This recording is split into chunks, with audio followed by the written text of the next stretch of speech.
नमस्कार, आर्य न्यूज देख रहे हैं आप। मैं हूं आपके साथ पल्लवी सिंह। खबरों की शुरुआत करेंगे इस बड़ी खबर के साथ जो कि प्रतापगढ़ से सामने आई है। बता दें आपको, प्रतापगढ़ कुंडा तहसील परिसर का पूरा मामला है जहां पर जमकर हंगामा हुआ।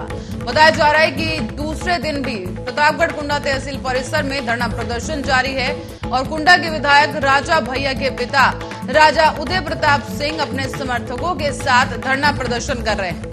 बताया जा रहा है कि कुंडा के शेखपुर आशी गांव में लगे मुहर्रम के गेट को लेकर ये प्रदर्शन किया जा रहा है। मांग है कि मुहर्रम के लगे इस गेट को हटवाया जाए और आपको ये भी बता दें कि इसी मांग को लेकर अड़े हुए हैं तमाम प्रदर्शनकारी। राजा उदय प्रताप सिंह समर्थकों के साथ लगातार दूसरे दिन भी धरने पर बैठे हैं और आपको बता दें कि आधी रात को वहां पर डीएम और एसपी भी पहुंचे हैं और उनके समझाने पर भी नहीं माने समर्थक और राजा उदय प्रताप सिंह। इसी बीच डॉक्टरों की टीम ने एहतियातन राजा उदय प्रताप सिंह का मेडिकल चेकअप भी किया है।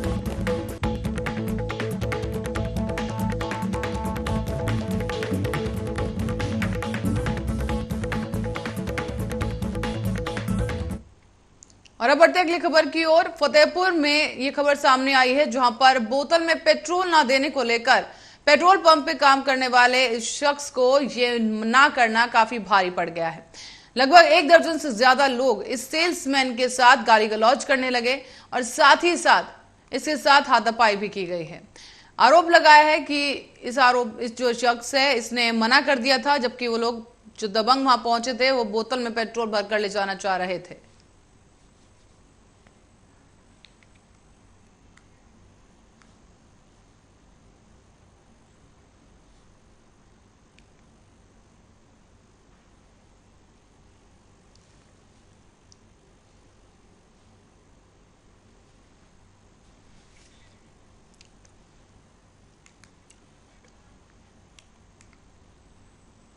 और अब बढ़ते रायबरेली की ओर जहां पर एनटीपीसी उचाहार की स्कूली बस को एक टैंकर ने टक्कर मार दी है। ये टक्कर लगने से लगभग 2 दर्जन से ज्यादा बच्चे घायल हो गए और हालांकि सभी बच्चे खतरे से बाहर हैं।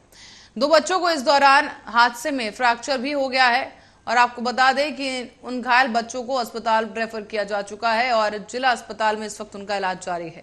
मामला है प्रतापगढ़ जिले के नवाबगंज थाना इलाके का, जहां पर वाजिदपुर मोड़ के पास एनटीपीसी के चिन्मय स्कूल की बस को टक्कर मार दी गई। यहां पर आपको बता दें कि इस दौरान पीछे से आ रहे एक टैंकर ने इस बस को टक्कर मार दी है। टक्कर लगने की वजह से जो बस खड़ी हुई थी स्कूल बच्चों की, वो आगे पेड़ से टकरा गई और टक्कर लगते ही बच्चों में चीख पुकार मचने लगी। स्थानीय लोगों की मदद से सभी बच्चों को सीएचसी भेज दिया गया है और यहाँ डॉक्टरों ने सभी बच्चों को खतरे से बाहर बताया।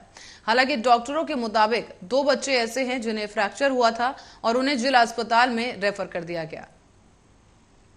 खड़ी स्कूल बस डबाले में टक्कर मार दी और 19 बच्चे आए, जिसमें लोग रिफर हैं, 2 को फ्रैक्चर है और बाकी 3 को मस्कुलर इंजरी है जो रिफर हुए।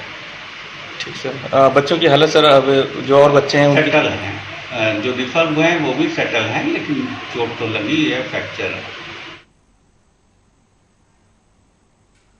और हर हर शंभू गाना गाने वाली मुस्लिम महिला सिंगर फरमानी नाज के समर्थन में राज्य महिला आयोग भी अब उतर आया है। अयोध्या जन सुनवाई करने पहुंची राज्य महिला आयोग की सदस्य इंदिरा वास सिंह ने कहा है कि ये फरमानी नाज के लिए सौभाग्य की बात है कि उन्होंने हर हर महादेव और हर हर शंभू गाना गाया है और मुस्लिम समाज ही होने के बावजूद उन्होंने हिंदू आध्यात्म का ये गाना गाया है। लोगों को उसका सम्मान करना चाहिए, विरोध नहीं। हमारे देश में रसखान, रहीम और कबीर जैसे कवि भी हुए हैं और विरोध करने वाले मुसलमान भाइयों से अपील की गई कि उसका विरोध न किया जाए। बता दें आपको कि उन्होंने कहा है कि हर हर शंभू गाना गाया है तो कोई गलत काम नहीं किया। राज्य महिला आयोग भी उसके समर्थन में खड़ा है और साथ ही साथ आपको बताते चलें कि जन सुनवाई करने अयोध्या पहुंची थी राज्य महिला आयोग की सदस्य इंदिरा वास सिंह। जो मुस्लिम महिला ने हर हर शंभू पर गाना गाया है, ये तो उसके सौभाग्य की बात है कि उसने भाई मुस्लिम समाज की हो करके और आज अध्यात्म के क्षेत्र में कहीं ऐसा गाना गाया है और उसका तो सम्मान लोगों को करना चाहिए, उसका विरोध नहीं होना चाहिए। और मैं तो कहती हूँ कि पीछे रसखान जैसे भक्त भी हुए थे रहीम और कबीर को आप लोग जानते हैं कि उनको भी मानने वाले, वो हिंदू धर्म को भी मानते थे और मुस्लिम धर्म की तो कहीं कहीं नाम और जिक्र ही नहीं आया उन लोगों का।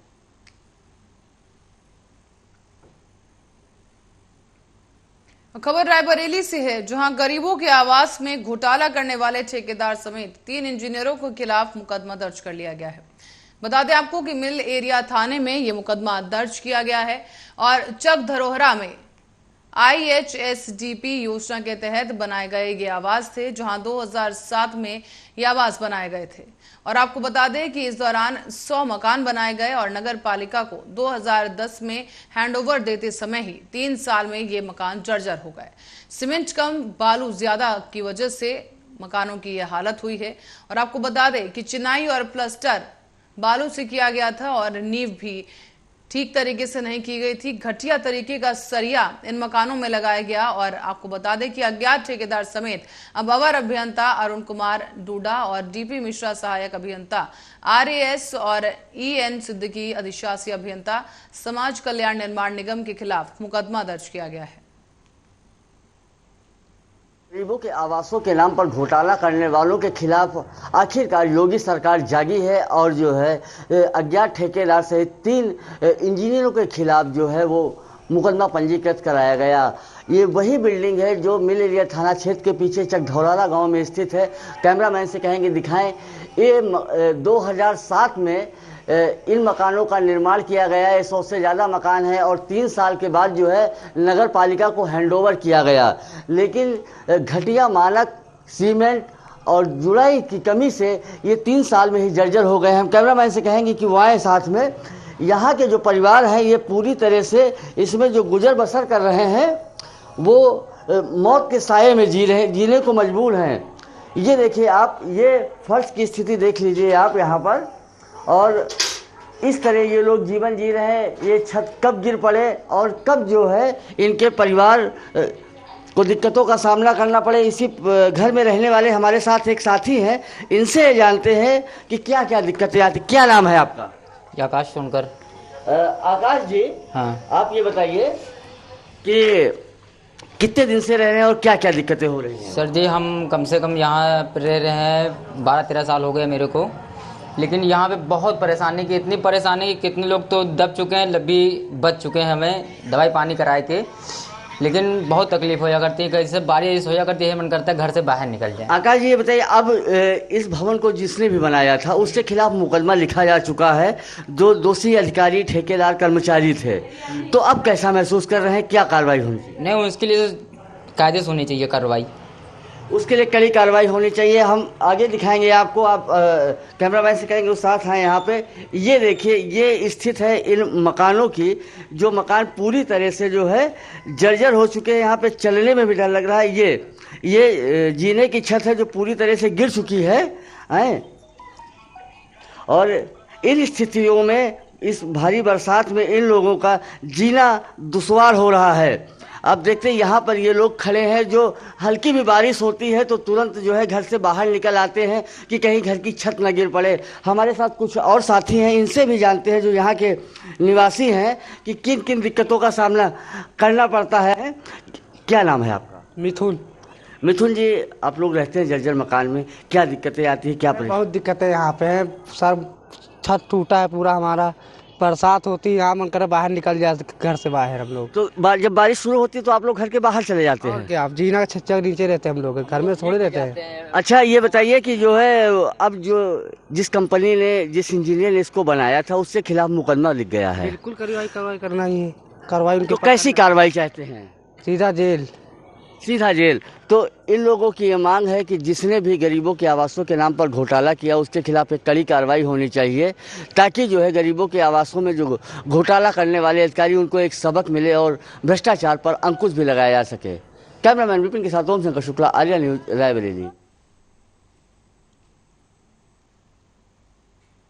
तो आपने यहाँ पर देखा कि यहाँ पर मकान तो बनाए गए लेकिन खराब क्वालिटी की जो चीजें इस्तेमाल की गई हैं उसकी वजह से इन मकानों की हालत यहाँ पर जर्जर हो चुकी है। और क्योंकि अब बरसात का मौसम है तो किसी भी वक्त ये मकान धराशायी भी हो सकते हैं। लोग इस वक्त काफी मजबूरी और डर के साए में यहाँ पर रहने के लिए मजबूर हैं। हालांकि इस मामले को लेकर शिकायत की जा चुकी है और जांच का आश्वासन भी दिया जा रहा है, लेकिन ये गरीब लोग जो हैं, जो परिवार यहाँ पर रह रहे हैं, वो परेशान हैं और ये सवाल उठा रहे हैं कि आखिर अब वो जाएं कहां, और अगर ये मकान ढह जाते हैं तो फिर उनके पास रहने के लिए क्या जरिया होगा।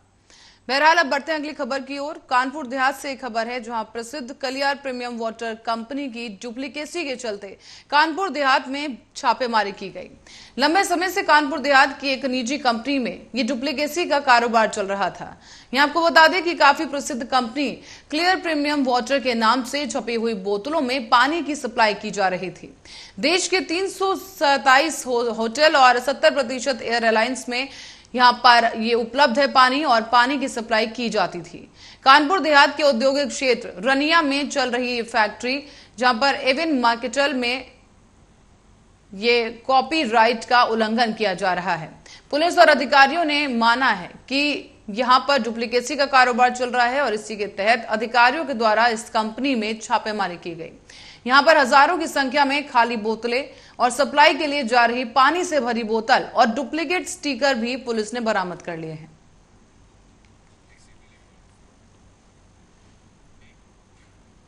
और इस बीच उत्तर प्रदेश के इलाहाबाद हाईकोर्ट से बुधवार को ही माफिया ब्रजेश सिंह को बड़ी राहत मिली है। बताया जा रहा है कि इलाहाबाद हाईकोर्ट ने ब्रजेश सिंह उर्फ अरुण सिंह की जमानत अर्जी को मंजूर कर लिया है। हाईकोर्ट ने अरुण सिंह को जमानत पर रिहा किए जाने का आदेश दिया और आपको बता दें कि उन्हें मुख्तार अंसारी के काफिले पर हमला कराए जाने के मामले में जमानत मिली है। इलाहाबाद हाईकोर्ट ने ब्रजेश सिंह को बड़ी राहत दी है और उन्हें जमानत पर रिहा किए जाने का आदेश जारी किया जा चुका है। बताया जा रहा है कि ब्रजेश सिंह अपने ऊपर दर्ज अधिकांश मामलों में बरी हो चुके हैं। अन्य मामलों में भी उन्हें जमानत मिल चुकी है और हाईकोर्ट ने गुरुवार को ही उन्हें शर्तों के साथ जमानत दी है। आपको ये भी बता दें कि दरअसल उसरी चट्टी में मामला सामने आया था, जहां मुख्तार अंसारी के नामजद रिपोर्ट दर्ज कराई गई थी और इसके अलावा आपको ये भी बता दें कि उन पर जानलेवा हमला किया गया था और ऐसे में 3 लोगों की मौत हो गई थी। मुख्तार अंसारी ने इस मामले में ब्रजेश सिंह और त्रिभुवन सिंह के खिलाफ एफआईआर दर्ज कराई थी। बताया जा रहा है कि गाजीपुर जिले के मोहम्मदाबाद थाने में उसरी चट्टी में यह घटना घटी थी।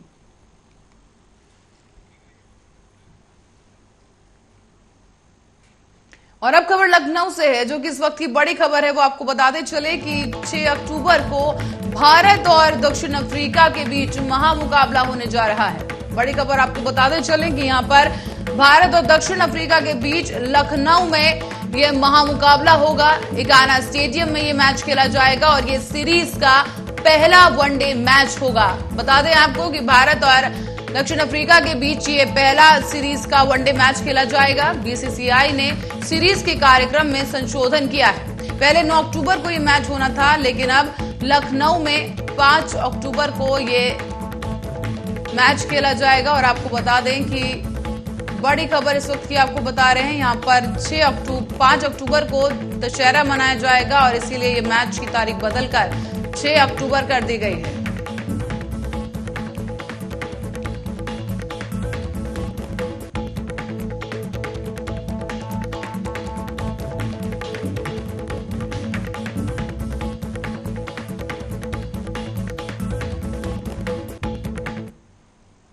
और अब बढ़ते हैं रायबरेली की ओर, जहां रायबरेली के लालगंज कोतवाली क्षेत्र के अंतर्गत रेल कोच फैक्ट्री के सामने तेज रफ्तार बोलेरो गाड़ी ने बाइक सवार युवक को टक्कर मार दी। बोलेरो गाड़ी की इस टक्कर से बाइक के परखच्चे उड़ गए हैं और बाइक चला रहा युवक गंभीर रूप से घायल बताया गया। घायल युवक की पहचान बॉबी के रूप में हुई है और आनन फानन में स्थानीय लोगों ने पुलिस को सूचना दी और मौके पर पहुंची पुलिस ने एम्बुलेंस की मदद से घायल युवक को अस्पताल भिजवाया है। यहां युवक की हालत गंभीर बनी हुई है।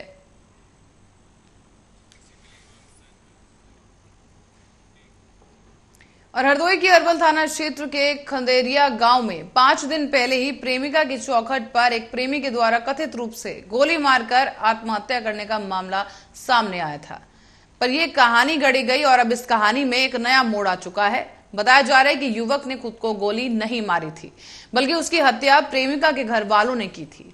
दरअसल आपको बता दें कि पोस्टमार्टम की रिपोर्ट आने के बाद ये खुलासा हुआ है, जिसके बाद मृतक के जो पति पिता हैं उन्होंने तहरीर देकर युवक की प्रेमिका और उसके माता पिता समेत उसके चाचा पर हत्या की रिपोर्ट दर्ज कराई है।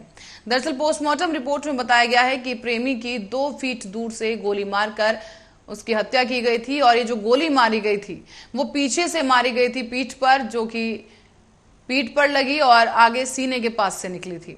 अब पुलिस इसको अभी तक आत्महत्या मानकर घटना की जांच कर रही थी, लेकिन पोस्टमार्टम रिपोर्ट आने के बाद इस घटना में एक नया मोड़ आया और अब हत्या का मुकदमा दर्ज कर पुलिस नए सिरे से जांच कर रही है।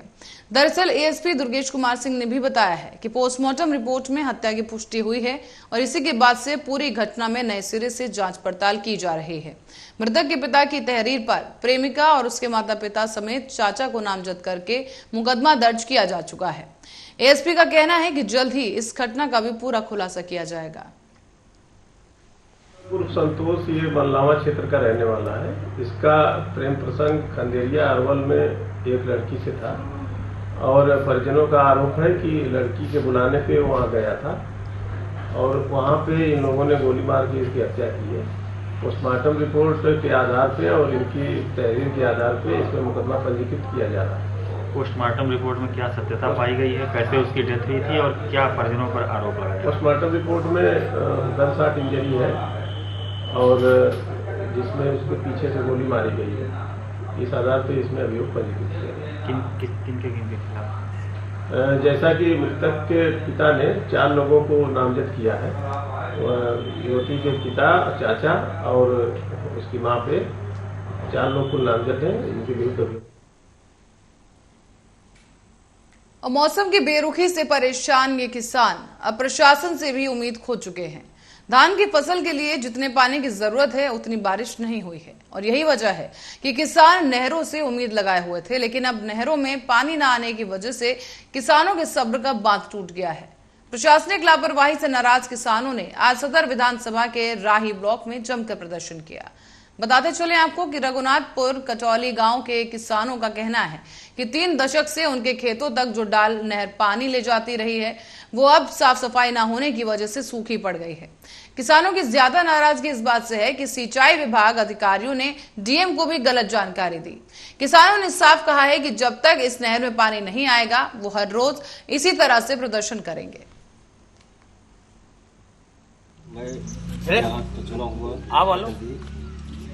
आज रघुनाथपुर कटैली के समस्त किसान भाइयों ने मुझे अवगत कराया कि मेरे ग्राम सभा में पानी की बड़ी दिक्कत है। ये जानकारी मिलते ही मैं किसानों के साथ यहाँ एकत्रित हुआ, अपनी बात रख रहा हूँ। यहाँ सारघा नहर सामने आपको दिखाई पड़ रहा है, बगल में कुलाबा है। यहाँ पर अधिकारियों द्वारा बहुत ही गुमराह किया जा रहा है यहाँ की जनता को, यहाँ के किसानों को। यहाँ की नहर जो है एकदम पटी पड़ी है, सब काम कागजों पे हो रहा है, मौके पर किसी प्रकार का कोई कार्य नहीं हो रहा है। मैं जनता के साथ। खबर अब गाजीपुर से है, जहां सुबसपा अध्यक्ष ओम प्रकाश राजभर ने एक बड़ा बयान दिया है। ओपी राजभर ने यहां सीएम योगी आदित्यनाथ से रामगोपाल यादव की मुलाकात पर यह बयान देते हुए कहा कि रामगोपाल यादव भू माफिया की पैरवी करने गए हैं। उन्होंने सवाल खड़ा किया कि क्या सिर्फ रामगोपाल के समधी ही उत्पीड़न का शिकार हैं। ओपी राजभर ने कहा है कि आजम खान समेत तमाम मुस्लिम भी उत्पीड़न का शिकार हैं, साथ ही साथ विभिन्न जातियों के लोग भी उत्पीड़न का शिकार हैं। मीडिया के सवाल का जवाब देते हुए ओम प्रकाश राजभर ने गायिका फरमानी नाज को लेकर भी फतवा जारी किए जाने को लेकर एक बयान दिया है। उन्होंने कहा कि कलाकार किसी जाति या धर्म का नहीं होता, लेकिन कुछ जीव सिर्फ विरोध कर इस दुनिया में जिंदा है। माननीय मुलायम सिंह जी के जो समधी ने कहा है वो सही है कहा है। भाई पूरे उत्तर प्रदेश में अगर उत्पीड़न की बात हो रही है तो अखिलेश यादव जी कहा करते हैं कि पूरे उत्तर प्रदेश में पिछड़ों के साथ अन्याय हो रहा है। तो वो तो चिट्ठी जो माननीय रामगोपाल जी ने मुख्यमंत्री को दिया तो उस चिट्ठी में साफ साफ लिखा है कि उनके ऊपर भूमाफिया का मुकदमा लिखा गया है। टीवी पर मैंने देखा कि किसी के ऊपर 80 मुकदमे, 81 मुकदमे, 82 मुकदमे एक आदमी के ऊपर लिखे गए हैं।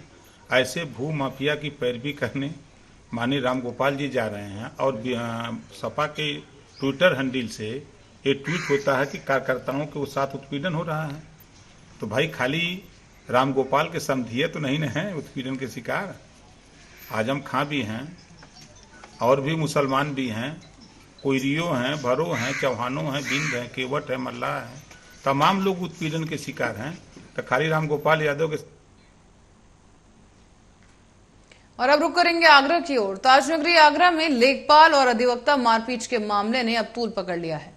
यहाँ आपको बता दें कि चियाबंदी की फाइल को लेकर लेखपाल और अधिवक्ताओं के बीच ये मारपीट हुई और लेखपाल की तहरीर पर पुलिस ने 3 अधिवक्ताओं के खिलाफ मारपीट और सरकारी कार्य में बाधा डालने की धाराओं में मुकदमा दर्ज कर लिया है। इस बीच एक पक्षीय कार्रवाई के विरोध में एकजुट हुए अधिवक्ता लगातार प्रदर्शन कर रहे हैं। आपको बता दें कि एकजुट हुए अधिवक्ताओं ने एसडीएम बाहां चोर है के नारे लगाए और साथ ही साथ उप जिलाधिकारी बाहां के सामने विरोध प्रदर्शन करते हुए जमकर हंगामा काटा। कहा जा रहा है कि एक पक्षी कार्रवाई की गई और इसी के विरोध में अधिवक्ताओं ने कलम बंद कर हड़ताल शुरू कर दी है। घटना ये हुई है कि जब हम सुबह यहाँ आए तो तहसीलदार साहब से हमारी पहले बात हो गई थी, तो उन्होंने कहा था कि मुझसे चैम्बर में आके मिलना। तो हम वहाँ गए तो वहाँ पे न्यायालय में एक फाइल मतलब एक सरकारी जो काम था उसके रिगार्डिंग वकीलों से वो बातचीत चल रही थी। तो जो मैं भी वहाँ उपस्थित हुआ तो वो नाजायज दबाव बना रहे थे हमारे ऊपर कि इस काम को करो। फिर एकदम जब दबाव ज़्यादा बन गया तो हॉटटॉकिंग शुरू हो गई। तो फिर कुछ वकीलों ने मेरे ऊपर बिना सोचे समझे जो अटैक कर दिया, मारपीट की, लात घूसे, थप्पड़ मारे। फिर मुझे तहसीलदार कोर्ट से ले गए घसीट के एसडीएम कोर्ट में।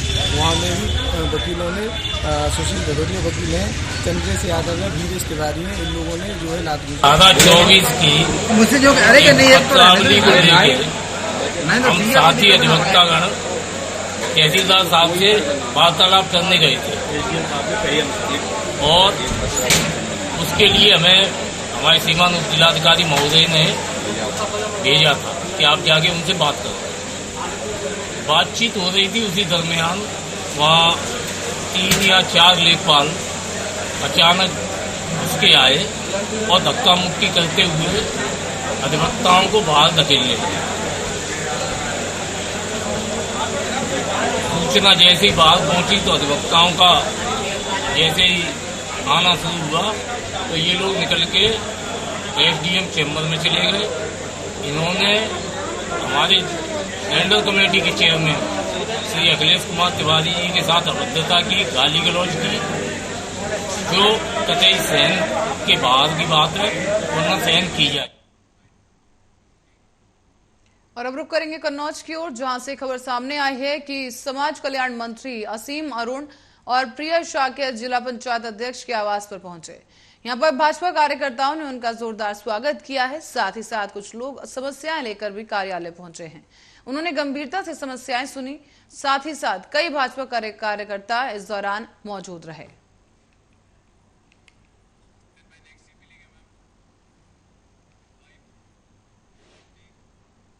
खबर अब गाजीपुर से है, जहां जिला पंचायत सदस्य करंडा द्वितीय का आज उपचुनाव है और विधायक अंकित भारती के इस्तीफे से खाली हुए जिला पंचायत सदस्य करंडा द्वितीय यानी करंडा आंशिक और देवकली आंशिक के वार्ड नंबर 41 और 4 के लिए वार्ड नंबर 41 के लिए 4 जुलाई गुरुवार को उपचुनाव हुए हैं।